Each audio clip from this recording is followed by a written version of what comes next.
हरे कृष्णा। तो कल जो है हम लोग पढ़े कि किस प्रकार से महाराज याति जो है पुण्य कर्म करके स्वर्ग गए, फिर बाद में जब स्वर्ग में उनका पुण्य कर्म क्षीण हो गया तो फिर जो है वो इस भूलोक पे गिर रहे थे। तो इंद्र से जो है कहे कि एक काम कीजिए, मेरा पुण्य क्षय होने की वजह से अगर मैं नीचे गिरा तो मैं साधु संतों के बीच में गिरूँ। तो वो जो है साधु संतों के बीच में गिरे, उसका फल क्या हुआ, दोबारा से स्वर्ग चले गए। ठीक है, इसलिए हमारी यही इच्छा होनी चाहिए कि हे भगवान, आप जो है हमको ऐसा आशीर्वाद कीजिए कि हमको अधिक से अधिक क्या हो, साधु संग हो। ठीक है, और कोई भी प्रार्थना नहीं करना चाहिए भगवान से, बस एक ही प्रार्थना, क्या कि साधु संग हो हमको। ठीक है, क्योंकि साधु संग से सब कुछ मिल जाता है। देखिए कल महाराज याति का जो है बुद्धि चल गया, वो जो है इंद्र से बोल दिए कि हम जो साधुओं के बीच में गिरे तो साधुओं के बीच में गिरे तो उनका कल्याण हो गया। ठीक है, अच्छा एक चीज़ और आप लोग को थोड़ा सा बड़ा वैसा लगता होगा कि महाराज याति गिर रहे हैं, एक करवा रहा है कि वो मर भी गए हैं, तो फिर कैसे क्या हो रहा है, मरने के बाद तो फिर शरीर तो यहीं रह जाती है, ऐसा कुछ प्रश्न नहीं आ रहा आप लोग के मन में?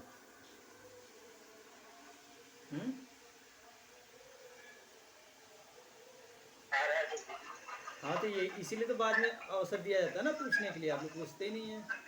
देखिए सूक्ष्म शरीर रहती है, म्यूट कर लीजिए।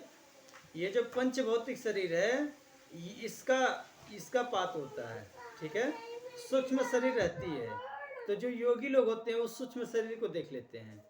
तो जो 5 ऋषि थे, कौन कौन, अष्टक, शिवी और कौन थे, प्रतर्दन और वसुमान, ये जो ऋषि थे ये योगी थे। तो ये जो है सूक्ष्म शरीर को देख लिए थे, हमको नहीं दिखेंगी। जैसे घटना आती है कि देवता जो आकाश में पुष्प बरसाने लगे, ठीक है, भगवान का जब जन्म हुआ, तो सब लोग नहीं देख पाते हैं देवताओं को, लेकिन जिनकी सूक्ष्म बुद्धि होती है, सूक्ष्म दृष्टि होती है, वो देख लेते हैं, जिनकी दिव्य दृष्टि होती है वो देख लेते हैं। ठीक है, तो ऐसे कुछ प्रश्न थे तो पूछ लिया कीजिए, तभी ना, नहीं तो लगेगा यार पता नहीं क्या चल रहा कथा यार, कभी कुत्ता बोलने लगता है। अच्छा, उसमें कुत्ते की माँ ने श्राप दिया, तो आपको प्रश्न नहीं पूछना चाहिए था कि भाई कुत्ते की माँ कैसे श्राप दे दी, कुत्ता कैसे बोलता है, ऐसा प्रश्न नहीं उठना चाहिए आपका। हाँ,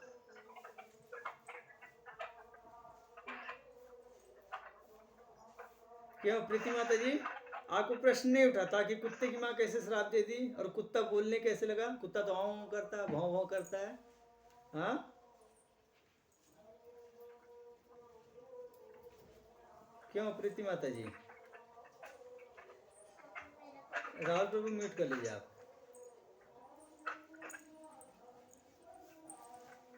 हरे कृष्णा।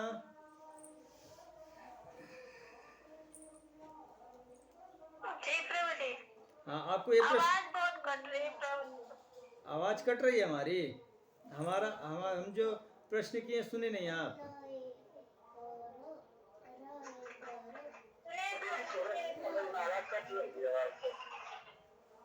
अच्छा, आवाज कट के आ रही है।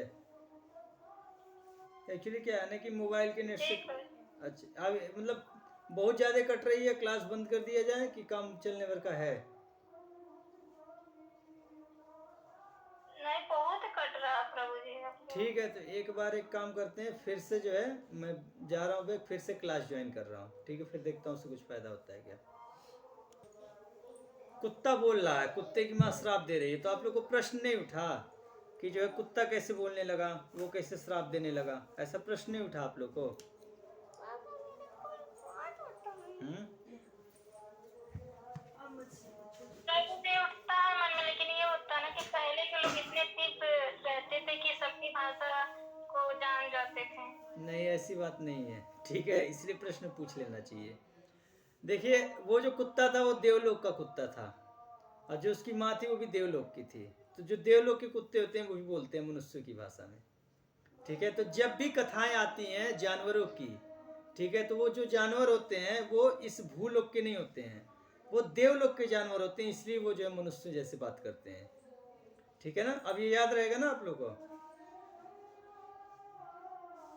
जी प्रभु जी। हाँ, जहाँ भी ये कथा आती है कि चिड़िया, हाँ कबूतर, ऐसा कुछ कथा आता है ना, तुरंत समझ जाना चाहिए कि ये जो है इस पृथ्वी की बात नहीं हो रही है, ये कहीं किसी और लोक की बात हो रही है। वहाँ जो पशु जो है मनुष्यों की भाषा में बोलते हैं। ठीक है, चलिए वो बातें कर लेते हैं किसी से भी।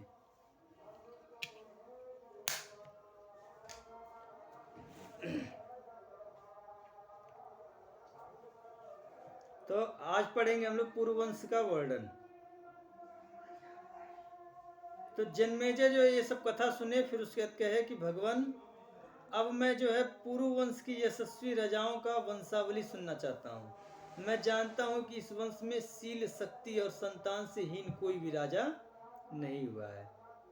ठीक है, तो वैशंपायन जी ने कहा ठीक है, मैं महर्षि द्वैपायन ठीक है, महर्षि द्वैपायन ने मुझे आपके वंश का वर्णन सुनाया है।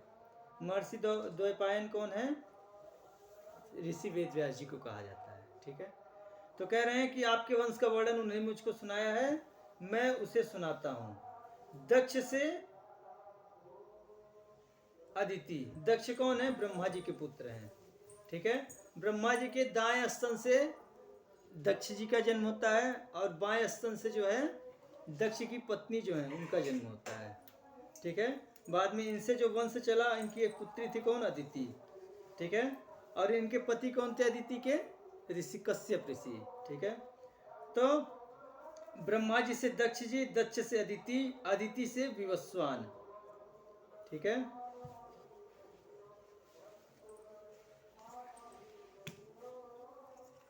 विवस्वान से मनु, मनु से इला, इला से पुरुरवा, पुरुरवा से आयु, आयु से नहुस, नहुस से ययाति। ययाति महाराज जी की पूरी कथा हम लोग सुने, नहुस जी के बारे में भी आप लोग को हमने बताया था। ठीक है, ययाति की दो पत्नियां थी, देवयानी और शर्मिष्ठा। देवयानी के दो पुत्र थे, यदु और तुर्वसु।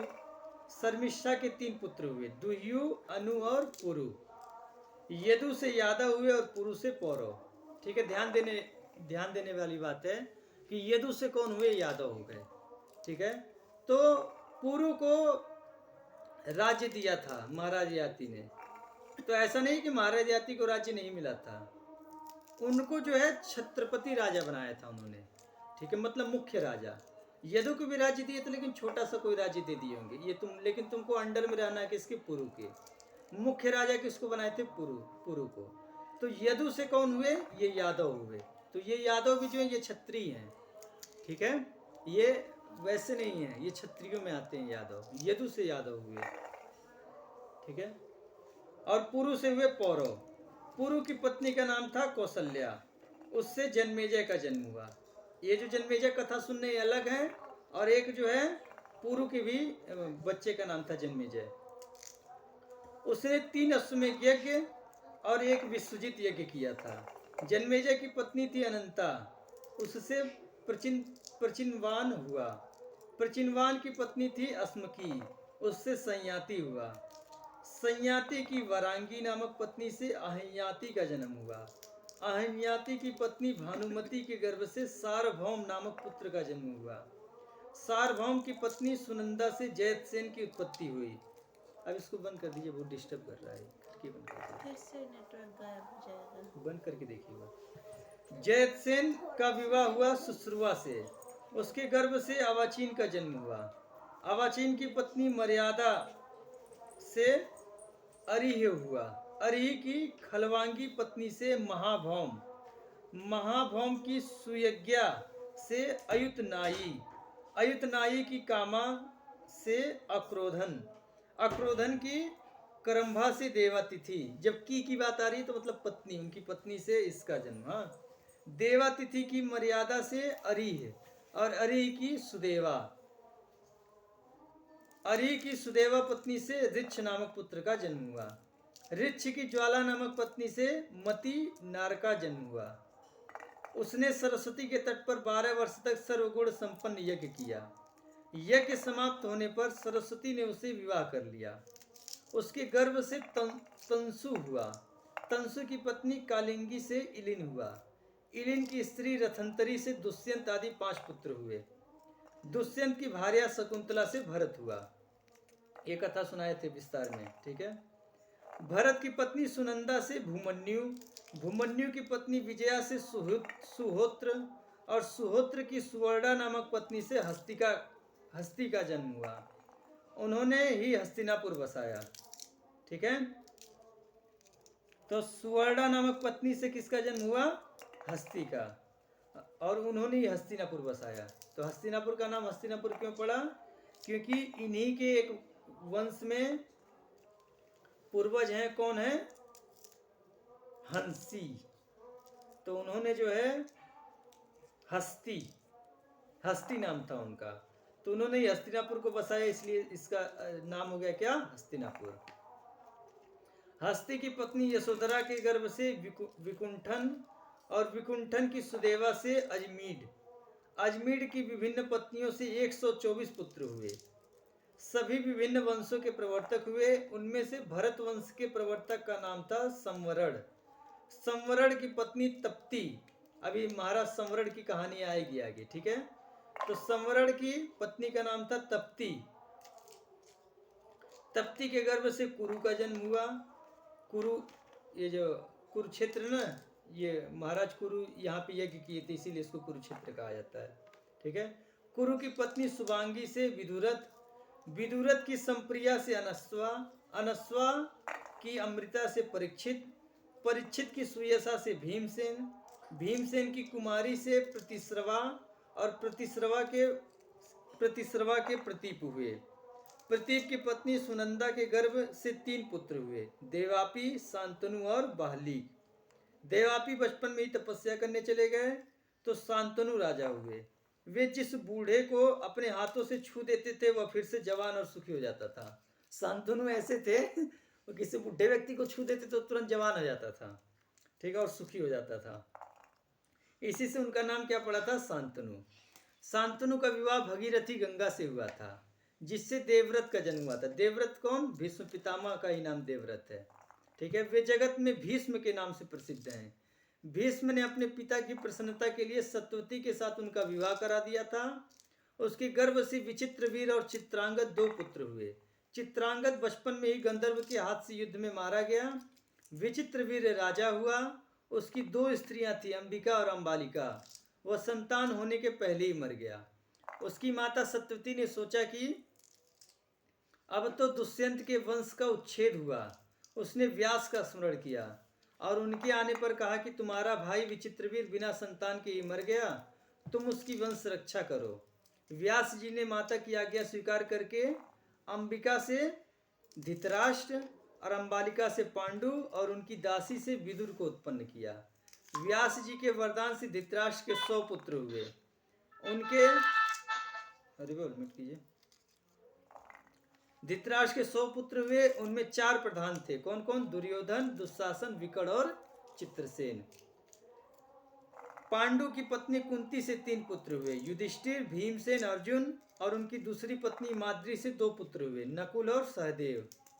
द्रुपद राज की पुत्री द्रौपदी से 5 का विवाह हुआ। द्रौपदी के गर्भ से 5 पांडवों के क्रमशः प्रतिविंध्य, श्रुतसोम, श्रुतकीर्ति, शतानीक और श्रुतकर्मा का जन्म हुआ। युधिष्ठिर की एक और पत्नी थी, उनका नाम था देविका। उसके गर्भ से यौधेय हुआ। भीमसेन ने काशीराज की कन्या बलंधरा से सर्वज्ञ नाम का पुत्र उत्पन्न किया। अर्जुन ने भगवान श्री कृष्ण की बहन सुभद्रा से विवाह करके अभिमन्यु नामक पुत्र उत्पन्न किया। वह बड़ा गुणवान और भगवान श्री कृष्ण चंद्र का प्रीति पात्र था। नकुल की पत्नी करेणुमती से निर्मित्र और सहदेव की पत्नी विजया के गर्भ से सुहोत्र का जन्म हुआ। भीमसेन ने इनसे पहले हिडिंबा के गर्भ से घटोत्कच नाम का पुत्र पैदा हो चुका था। इस प्रकार पांडवों के 11 पुत्र हुए, परंतु वंश का विस्तार अभिमन्यु से ही हुआ। इसके अतिरिक्त अर्जुन के 2 पुत्र और थे, उलूपी से इरावान और चित्रांगता से बब्रुवाहन। ठीक है, तो अर्जुन की कितनी पत्नियां थी? 4। ठीक है, और बाकी सबकी दो पत्नियां थी द्रौपदी को लेकर। ठीक है, वे दोनों अपनी अपनी माता के साथ नाना के घर रहे और उन्हीं के उत्तराधिकारी हुए। अभिमन्यु का विवाह विराट कुमारी उत्तरा के साथ हुआ था। इसके गर्भ से एक मृत बालक का जन्म हुआ था, जिसे भगवान श्री कृष्ण ने जीवित किया था, जिनका नाम था क्या? महाराज परीक्षित। उसकी मृत्यु अश्वत्थामा के अस्त्र से हुई थी। कुरुवंश के परीक्षित होने पर उसका जन्म हुआ था, इसलिए वह परीक्षित के नाम से प्रसिद्ध हुआ। परीक्षित की पत्नी माद्रवती के पुत्र आप हैं। परीक्षित की पत्नी का क्या नाम था? माद्रवती। और उसके पुत्र कौन है? जन्मेजय। तो वैशंपायन जी कह रहे हैं कि उसके पुत्र जो है आप हैं। आपकी बहुष्टमा नाम की पत्नी से 2 पुत्र हुए हैं, शतानिक और शंकुकर्ण। शतानिक के भी एक पुत्र हो चुका है, अश्वमेध दत्त। इस प्रकार मैंने आपके प्रश्न के अनुसार पूर्ववंश का वर्णन किया। ठीक है, तो देखिए इस प्रकार से ब्रह्मा जी से लेकर जो है कहाँ तक वर्णन कर दिए ये जन्मेजय। जन्मेजय की भी कौन? 2 पुत्र हुए, शतानिक और शंकुकर्ण।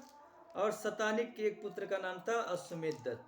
ठीक है, तो फिर कोई कंफ्यूजन नहीं है कि जो है हम लोग कैसे आए, कहाँ से आए, कहीं पढ़ने की जरूरत नहीं है। हम लोग जो है ब्रह्मा जी से आए हुए हैं। ठीक है, और ब्रह्मा जी से पुराना कोई नहीं है। ठीक है, ब्रह्मा जी की आयु कितनी है? कौन बताएगा? मैं तो बार बार बता चुका हूँ। आप में से कौन बताएगा ब्रह्मा जी की आयु कितनी है?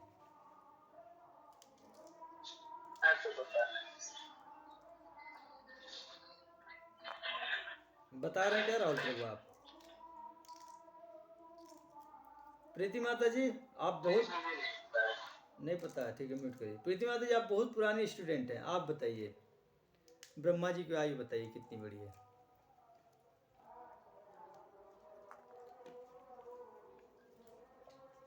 नहीं याद आ रहा तो। याद कहाँ से आएगा? जब लिखेंगी तब तो याद आएगा ना। लड्डू बन गए शादी के सारे? हाँ, क्यों लड्डू बन गए सारे? इस तारीख को हाँ, अभी नहीं तो। अभी नहीं। क्या करना, लड्डू बना रही हैं ना, ब्रह्मा जी का याद कर रही हैं? कुछ भी नहीं, आपका तो काम हो रहा है। ठीक है, देखिए फिर से बता रहे हैं ब्रह्मा जी की उम्र देखिए। कलयुग 4,32,000 वर्ष का होता है। द्वापर युग 8,64,000 वर्ष। त्रेता युग 12,66,000 वर्ष का होता है। ठीक है, 66 कह रहे हैं, 96,000 वर्ष, 12,96,000 वर्ष। और जो सतयुग है वो 17,28,000 वर्ष। ठीक है, 17,28,000 वर्ष का सतयुग होता है। इन चारों युगों को मिलाकर बोलते हैं क्या? दिव्य युग। ठीक है, दिव्य युग बोलते हैं। ऐसे 1,000 दिव्य युगों का ब्रह्मा जी का एक दिन होता है। और फिर इतनी ही बड़ी जो है ब्रह्मा जी की रात्रि होती है। ठीक है, और ब्रह्मा जी की ऐसे 360 दिन का एक वर्ष होता है।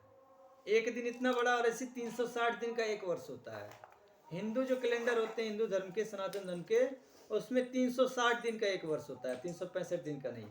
ठीक है, क्यों? क्योंकि ये सब साइंस है। ब्रह्मा जी का भी दिन जो है 360 दिन का एक वर्ष होता है। और ऐसे वो 100 वर्ष तक जीवित रहते हैं। फिर बाद में जो क्या होता है, ब्रह्मा जी की भी मृत्यु होती है। ठीक है, ये है ब्रह्मा जी की क्या आयु। तो ब्रह्मा जी से पुराना कोई नहीं है। ठीक है, और ब्रह्मा जी से हम सब लोग की उत्पत्ति हुई है। ठीक है, आगे चलिए। यहाँ तक किसी का कोई प्रश्न है या आगे बढ़ाइए? एक अध्याय और पढ़ देंगे। नहीं, चलिए आगे बढ़ते हैं। अब आगे जो है राजर्षि शांतनु का गंगा से विवाह और उनके पुत्र भीष्म का युवराज होना। वैशंपायन जी कहते हैं कि जन्मेजय इक्ष्वाकु वंश में महाभीष नाम के एक राजा थे। क्या नाम था उनका? महाभीष।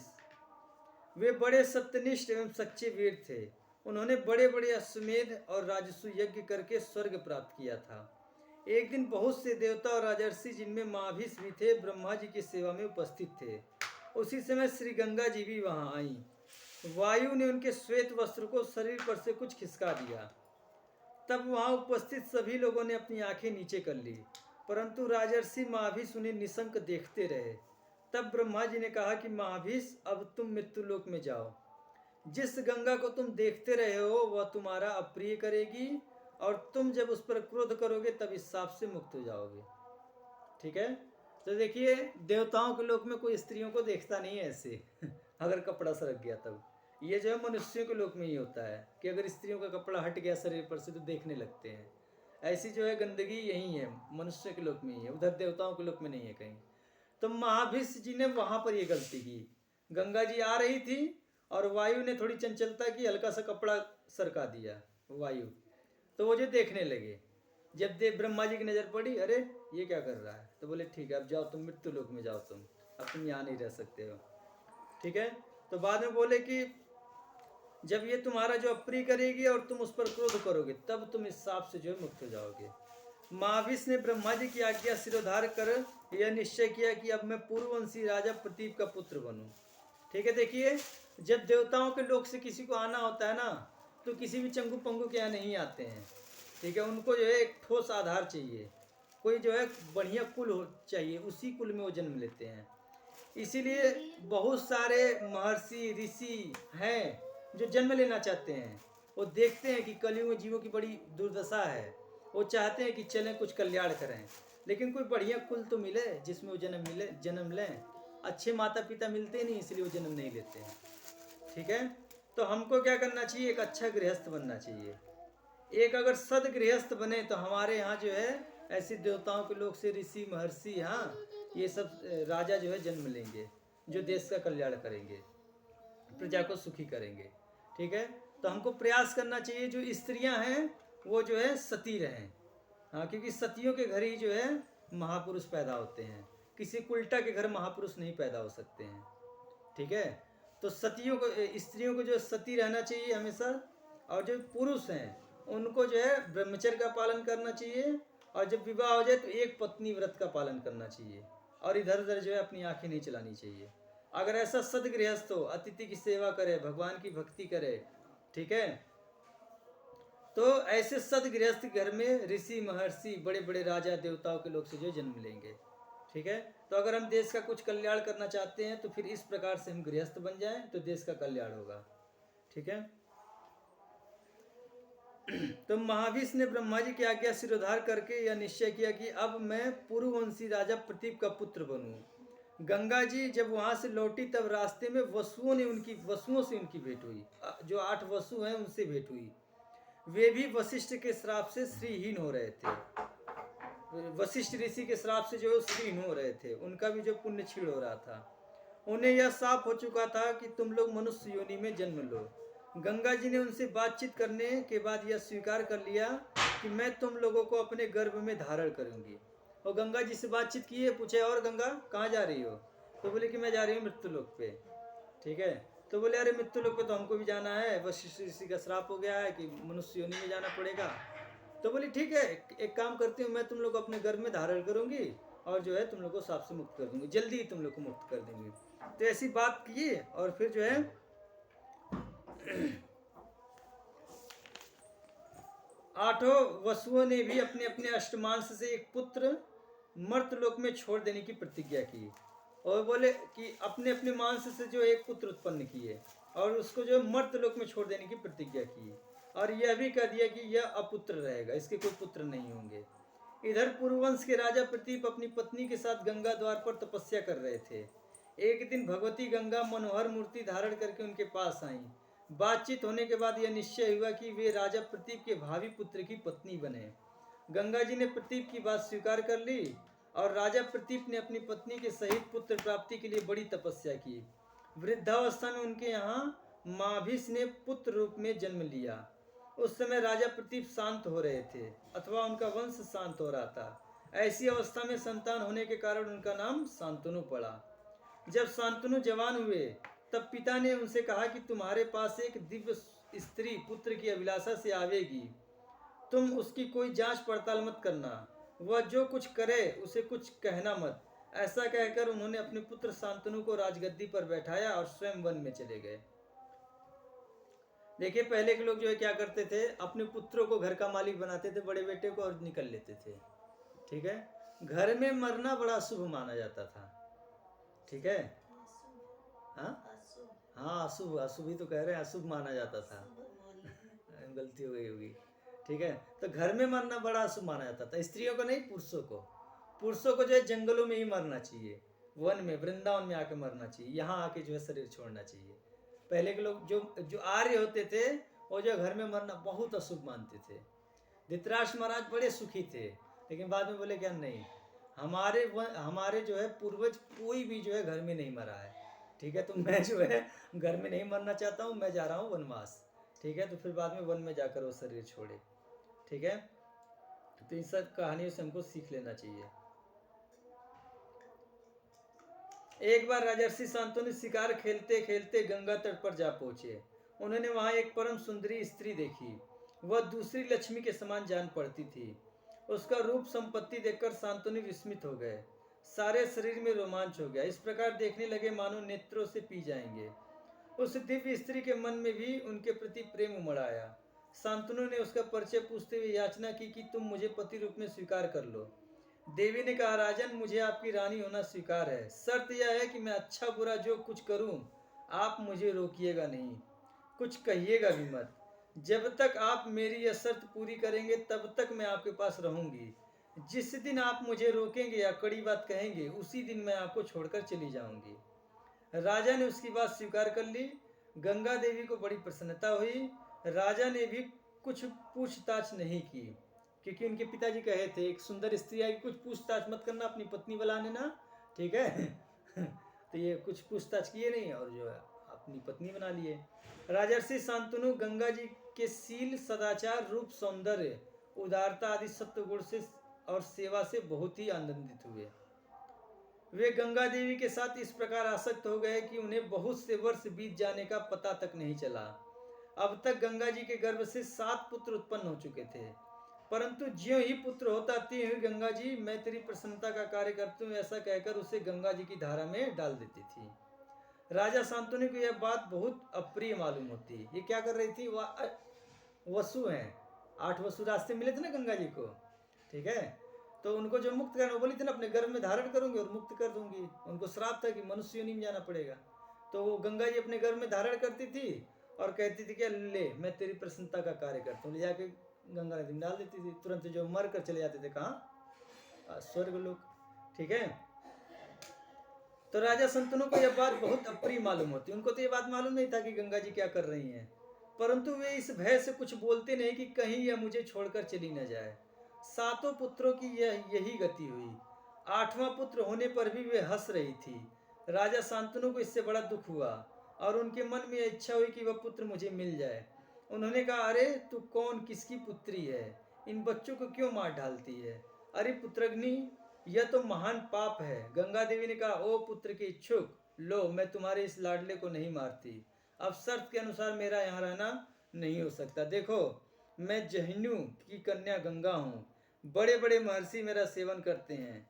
देवताओं का कार्य सिद्धि के लिए ही मैं तुम्हारे पास इतने दिनों तक रही। मेरे 8 पुत्र अष्टवसु हैं। वशिष्ठ के शाप से इन्हें मनुष्य योनि में जन्म लेना पड़ा था।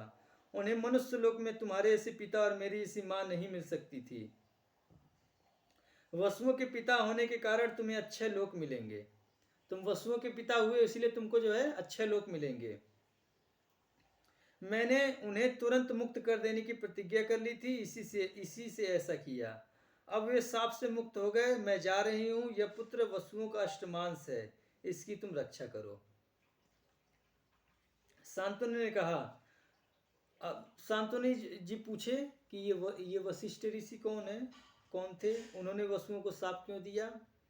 इस शिशु ने ऐसा कौन सा कर्म किया है जिससे यह मनुष्य लोक में रहेगा? वसुओं ने मनुष्य योनि में जन्म ही क्यों लिया? ये सब बातें मुझे बताओ। तो गंगा देवी ने कहा, विश्वविख्यात वशिष्ठ मुनि वरुण के पुत्र हैं। मेरु पर्वत के पास ही उनका बड़ा पवित्र, सुंदर और सुखकर आश्रम है। वे वहीं तपस्या करते हैं। कामधेनु की पुत्री नंदिनी उन्हें यज्ञ का हविष्य देने के लिए वहीं रहती है। एक बार पृथु आदि वसु अपनी पत्नियों के साथ उस वन में आए। एक वसु पत्नी की दृष्टि समस्त कामनाओं को पूर्ण करने वाली नंदिनी पर पड़ गई। उसने उसे अपने पति दौ नामक वसु को दिखाया। वसु ने कहा, प्रिय, यह सर्वोत्तम गौ वशिष्ठ मुनि की है। यदि कोई मनुष्य इसका दूध पी ले तो 10,000 वर्ष तक जीवित और जवान रहे। वसु पत्नी ने कहा कि मैं अपनी सखी के लिए गाय चाहती हूँ, तुम इसे हर ले चलो। अपनी पत्नी की बात मानकर दौ वसु, एक उनका नाम दौ है, तो दौ ने अपने भाइयों को बुलाया और वह गौ हर ले गए। वसु को, ये अष्टवसु कौन है? ब्रह्मा जी के पुत्र हैं। कौन? अस्थाड़ु के 8 पुत्र हैं। ये 8 वसु कहलाते हैं, ठीक है। तो अपने भाइयों को बुलाए और वह गौ हर ले गए। वसु को उस समय इस बात का ध्यान ही न रहा कि ऋषि बड़े तपस्वी हैं और वे हमें शाप देकर देव योनि से च्युत कर सकते हैं। जब महर्षि वशिष्ठ फल फूल लेकर अपने आश्रम पर लौटे तब सारे वन में ढूंढने पर भी उन्हें अपनी सवत्सा गौ नंदिनी न मिली। उन्होंने दिव्य दृष्टि से देखकर वसुओं को शाप दिया, वसुओं ने मेरी गाय हर ली है, इसलिए मनुष्य योनि में उनका जन्म होगा।